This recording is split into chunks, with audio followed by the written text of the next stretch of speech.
Hello students, welcome to the schooling hub.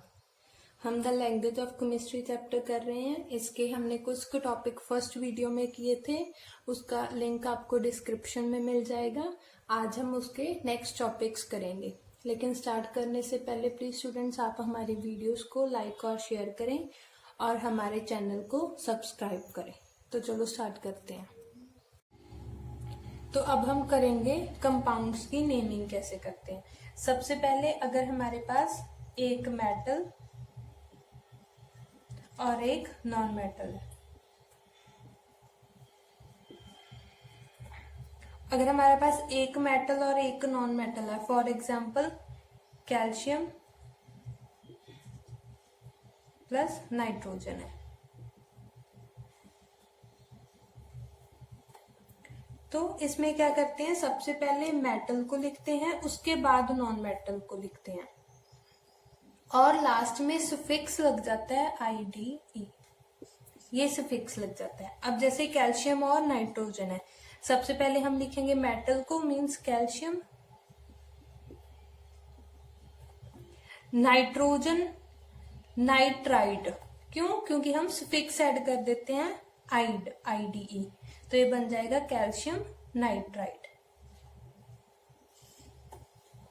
उसके बाद अगर हमारे पास 2 नॉन मेटल्स हैं,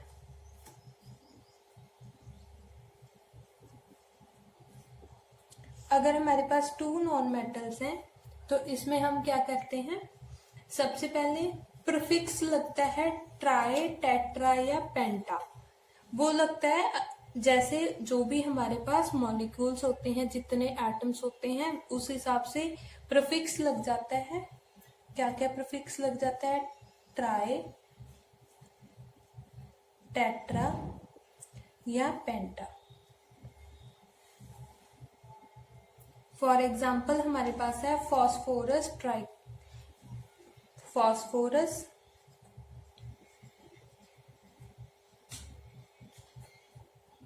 और हमारे पास है क्लोरीन। तो ये होता है PCl3। तो 3 है मीन्स ट्राई आ जाएगा, तो ये क्या हो जाएगा, phosphorus try chloride. Non metal के लास्ट में IDE भी ऐड करते हैं और ट्राई आ गया इसके हिसाब से। उसके बाद है हमारे पास, अगर हमारे पास 2 एलिमेंट्स हैं और एक हमारे पास है ऑक्सीजन, तो इसमें क्या करते हैं, ऑक्सीजन हमेशा, जो भी फॉर्मूला है ऑक्सीजन हमेशा हम लास्ट में लिखते हैं। तो उसके हिसाब से अगर हमारे पास ऑक्सीजन के एटम लेस देन 2 हैं, अगर ऑक्सीजन लेस देन 2 है तो हम उसके आगे लगाएंगे hypo. For example sodium hypochloride, NaClO है हमारे पास, तो इसको हम लिखेंगे सोडियम हाइपोक्लोराइड। इसमें हमने ऑक्सीजन को हाइपो के साथ रिप्रेजेंट कर दिया। ये 2 से लेस है ऑक्सीजन, तो आगे हाइपो आ गया। अगर 2 है तो हम उसको रिप्रेजेंट करते हैं आइट के साथ, ITE। ये एज अ सुफिक्स लग जाता है, ये लगता है प्रीफिक्स और ये लगता है सुफिक्स। तो ये हमारे पास आ जाएगा NaClO2 है हमारे पास, तो ये हमारे पास बन जाएगा सोडियम क्लोराइड, आइट हमने ऐड कर दिया। उसके बाद अगर हमारे पास ऑक्सीजन एटम्स हमारे पास कितने हैं? 3। तो 3 के साथ हम सफिक्स लगाते हैं 8, ATE। ये भी क्या है? सफिक्स।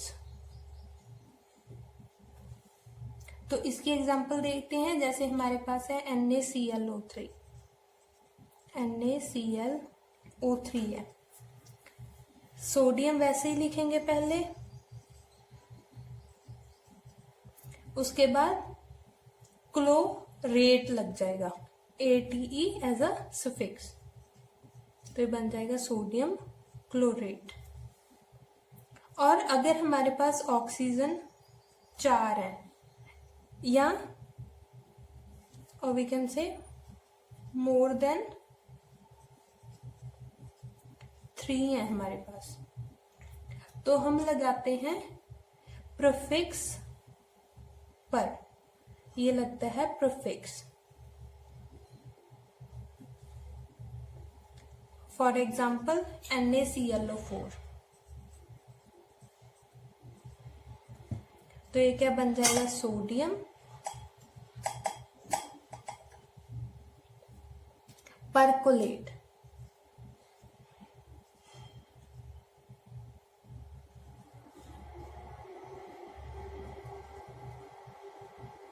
पर प्रीफिक्स लग गया, और 8 हमारे पास उसका भी रहता है जो हमने 3 वाला किया था।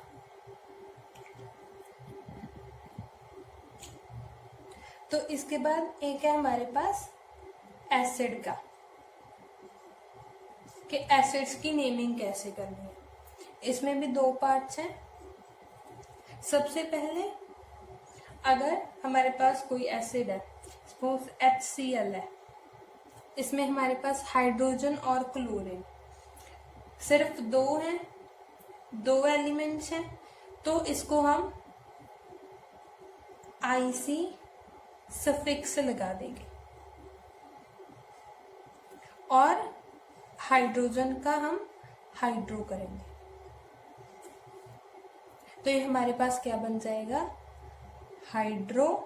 हाइड्रोजन का क्लोरिक, और पीछे एसिड, हाइड्रोक्लोरिक एसिड, IC आ गया सफिक्स क्लोरीन के साथ। एक और एग्जांपल है, जैसे HF है, तो ये बन जाएगा हाइड्रोफ्लोरिक एसिड।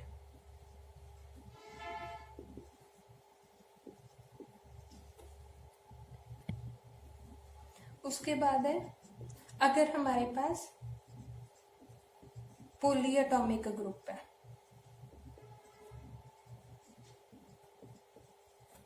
पॉलीएटॉमिक ग्रुप हमने किया था जिसमें ज्यादा एटम्स होते हैं, ज्यादा अलग अलग एलिमेंट्स होते हैं। इसमें अगर हम देखें, इसमें क्या करेंगे?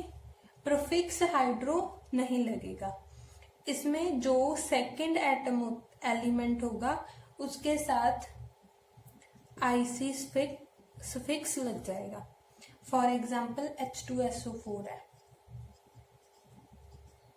हमारे पास H2SO4 है, तो ये सेकंड एलिमेंट है जो एसिड, सल्फर है,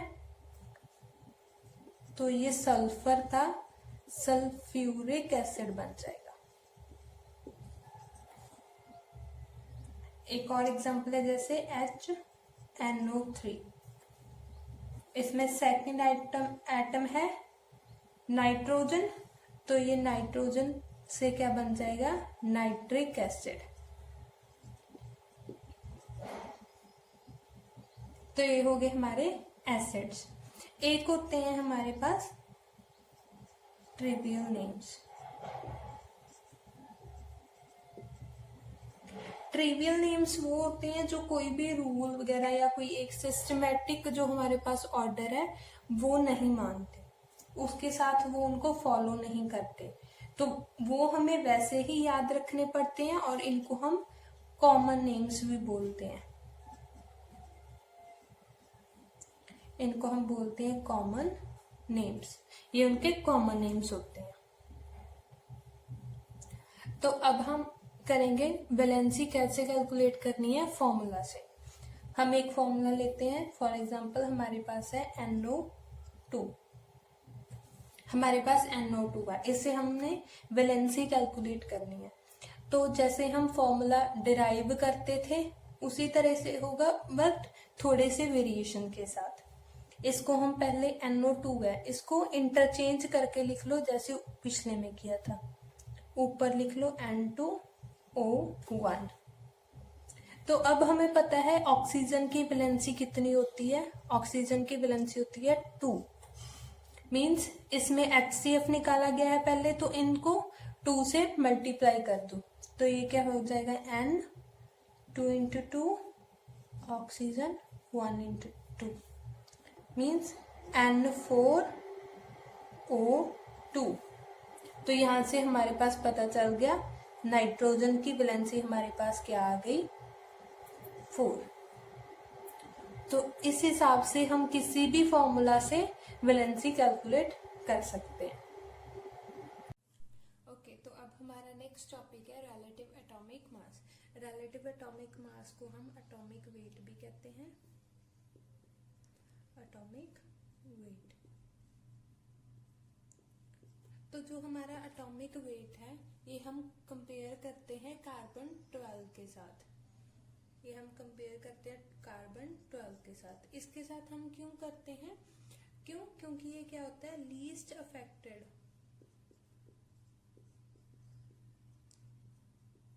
ये बहुत कम अफेक्ट होता है, इसकी जो एटॉमिक मास की वैल्यू है बहुत कम अफेक्ट होती है, इसीलिए हम इसके साथ हमारा जो रिलेटिव एटॉमिक मास है या एटॉमिक वेट है इसके साथ कंपेयर करके निकालते हैं। तो हमारा एटॉमिक मास क्या हो जाता है,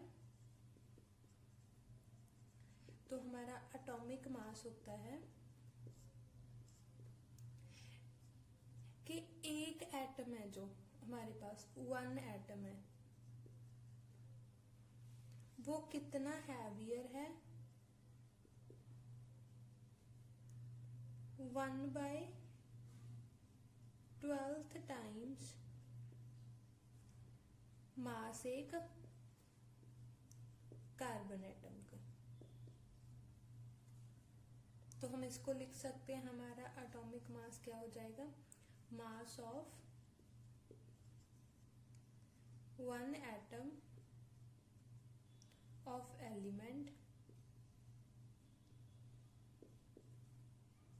upon 1/12 mass of 1 C12 atom. तो ये हो जाता है हमारा एटॉमिक मास। अब जो C12 है इसकी वैल्यू कैसे निकालेंगे, जो C12 है इसका जो एटॉमिक मास है वो 12 होता है, इसका एटॉमिक मास 12 है और इसकी वैल्यू क्या होती है 1.9926 इंटू 10⁻³ ग्राम। तो ये इसकी वैल्यू होती है। जब हम इसको 12 के साथ डिवाइड करते हैं, इसको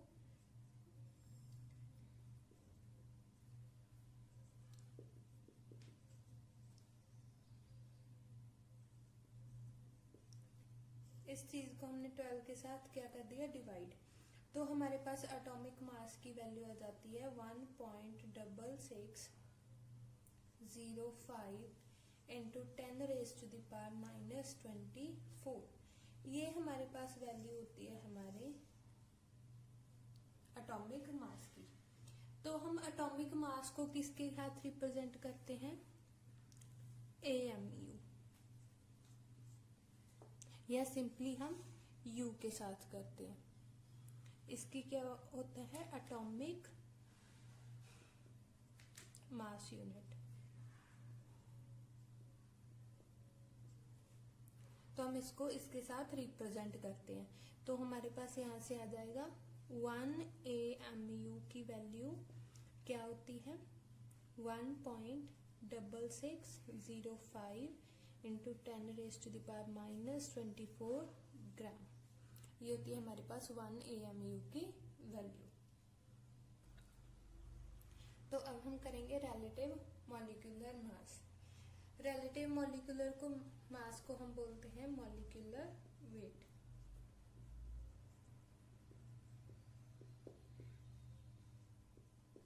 तो ये नेम से इंडिकेट कर रहा है ये क्या होगा, एक मॉलिक्यूल का वेट क्या होता है। जैसे हमने रिलेटिव एटॉमिक मास किया था, वहां पे एक एटम का मास था, यहाँ पे क्या होगा, एक मॉलिक्यूल का मास। तो ये भी सेम होता है कि कितना वन मॉलिक्यूल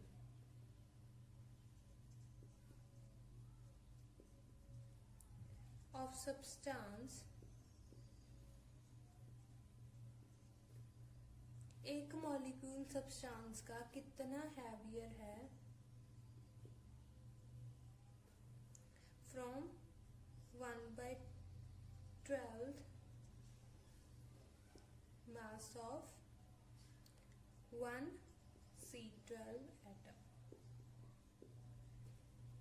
तो मॉलिक्यूलर मास क्या होता है कि एक जो मॉलिक्यूल है हमारे पास किसी भी सब्सटेंस का, वो कितना हैवियर है 1/12 मास ऑफ कार्बन 12 के एटम से। इसको भी हम सिमिलरली जैसे हम उसको एटॉमिक मास को रिप्रेजेंट करते हैं AMU से, तो AMU से हम इसको रिप्रेजेंट करते हैं। एक एग्जांपल देखते हैं इसकी। जैसे हमारे पास है H2SO4। H2SO4 है हमारे पास। हाइड्रोजन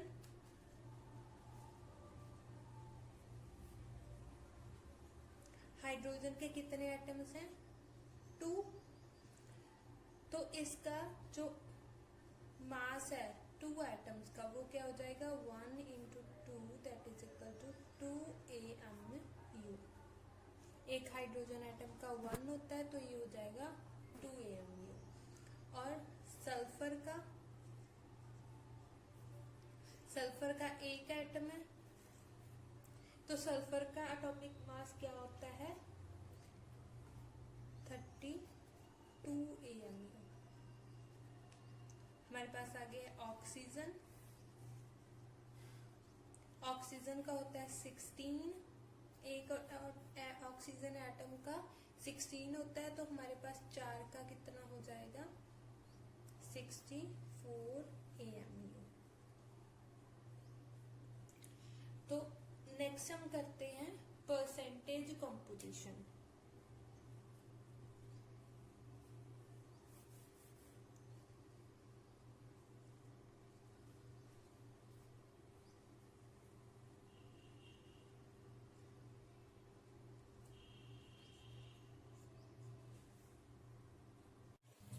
तो परसेंटेज कंपोजिशन क्या होता है कि एक कंपाउंड है जो हमारे पास, उसमें एक एलिमेंट कितने वेट, उसकी कितनी परसेंटेज है by weight.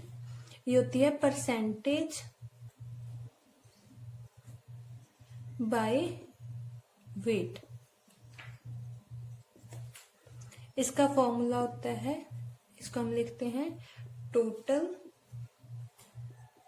weight of the element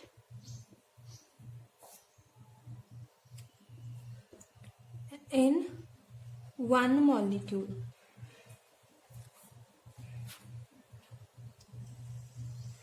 upon gram molecular weight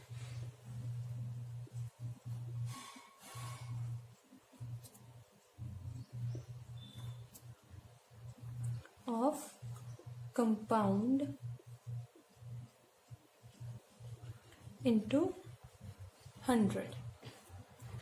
तो हमारे पास परसेंटेज कंपोजिशन क्या होता है कि हमारे पास अगर एक एलिमेंट है, उसके एक मॉलिक्यूल का वेट अपॉन उसका ग्राम मॉलिक्यूलर वेट जो पूरे कंपाउंड का है वो इंटू 100, इससे क्या होता है उसकी परसेंटेज कंपोजिशन निकलती है कि वो एक कितने परसेंट उसमें है एक कंपाउंड में। एग्जाम्पल लेते हैं सिंपल वाटर की, H2O, इसकी एग्जाम्पल लेते हैं सिंपल।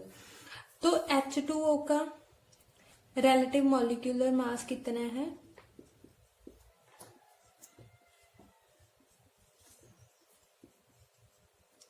रिलेटिव मॉलिक्यूलर मास, इसका कितना हो जाएगा, इसका 1 होता है, हाइड्रोजन का 2 एटम्स है, तो 1 × 2 प्लस ऑक्सीजन का कितना होता है 16, ये कितना हो जाएगा 18।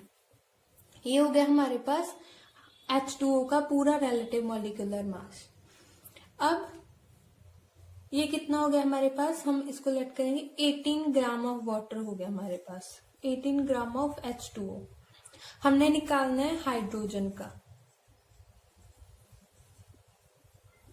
हमने हाइड्रोजन का निकालना है परसेंटेज कॉम्पोजिशन। तो 18 ग्राम में हाइड्रोजन कितना है, 2 ग्राम ऑफ हाइड्रोजन है।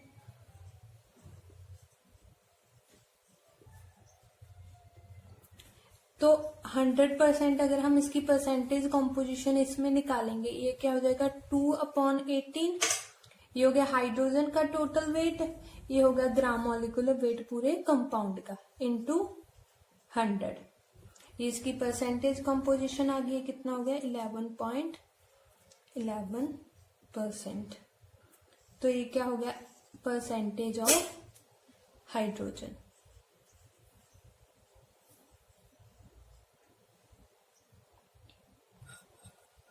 तो अब हमारा नेक्स्ट टॉपिक है empirical formula of a compound. तो एम्पेरिकल फॉर्मूला एक कंपाउंड का क्या होता है, जो हमें सिंपलेस्ट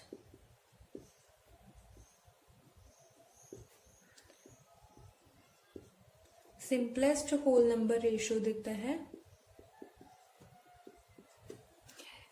वो फॉर्मूला, एम्पेरिकल फॉर्मूला क्या होता है किसी भी कंपाउंड का, वो फॉर्मूला जो हमें एक सिंपलेस्ट होल नंबर रेशियो देता है डिफरेंट एलिमेंट्स की जो एक मॉलिक्यूल ऑफ कंपाउंड में होते हैं। ये आप एग्जांपल लेके समझो, जैसे हमारे पास एग्जांपल है हाइड्रोजन परऑक्साइड। हाइड्रोजन परऑक्साइड का फॉर्मूला होता है H2O2। तो इसका एम्पेरिकल फॉर्मूला क्या होगा, जो इसकी सिंपलेस्ट इनकी रेशियो होगी। अब अगर हम इनको 2 कॉमन ले लेंगे तो इनकी रेशियो 1:1 रह जाएगी। तो इनका एम्पेरिकल फॉर्मूला क्या हो जाएगा HO। ये क्या है इसका एम्पेरिकल फॉर्मूला।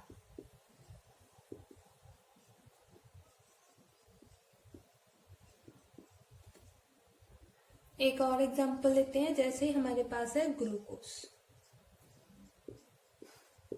ग्लूकोज होता है C6H12O6। इनकी वैसे रेशियो होती है 6:12:6। अगर इसकी हम सिंपलेस्ट रेशियो लेंगे तो ये क्या रह जाएगी 1:2:1। मीन्स फॉर्मूला क्या बन गया CH2O। तो ये इसका क्या हो गया एम्पेरिकल फॉर्मूला। अब होता है empirical formula mass.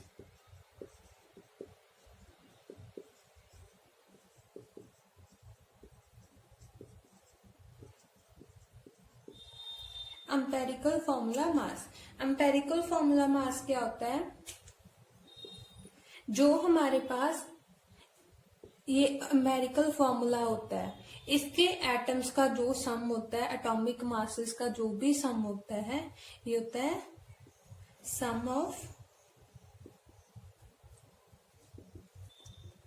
Atomic masses, जो भी एलिमेंट्स होते हैं किसमें एम्पेरिकल फॉर्मूला। जैसे हाइड्रोजन परऑक्साइड का HO था एम्पेरिकल फॉर्मूला, तो इसका एम्पेरिकल फॉर्मूला मास क्या हो जाएगा हाइड्रोजन का 1 प्लस ऑक्सीजन का 16 दैट इज इक्वल टू 17। तो ये हो गया इसका एम्पेरिकल फॉर्मूला मास। ओके, तो स्टूडेंट्स हमने ये टॉपिक्स फिनिश कर लिए हैं। तो कुछ टॉपिक्स रहते हैं इसके, वो हम नेक्स्ट वीडियो में करेंगे। प्लीज स्टूडेंट्स आप हमारी वीडियोस को लाइक और शेयर करें और हमारे चैनल को सब्सक्राइब करें। और आपके जो भी डाउट्स होते हैं किसी भी कंसेप्ट के रिगार्डिंग, वो आप हमें कमेंट सेक्शन में जरूर बताएं। Thank you.